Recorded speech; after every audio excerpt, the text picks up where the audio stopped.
Let's play our animation. So my keyframe, I want to change it to 60. It will have a short video. And then go to output, update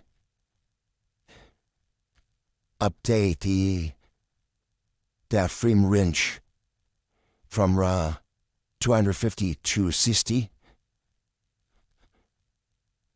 After you change the output path.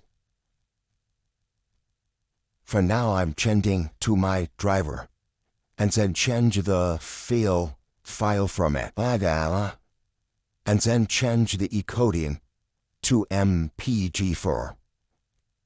So now we go to render animation. So when you go to the path, you will see the file is there, MPG4. This is your video. Let's play. Yeah. You right click and the play. You can view your videos. That's it. Thank you for watching. See you.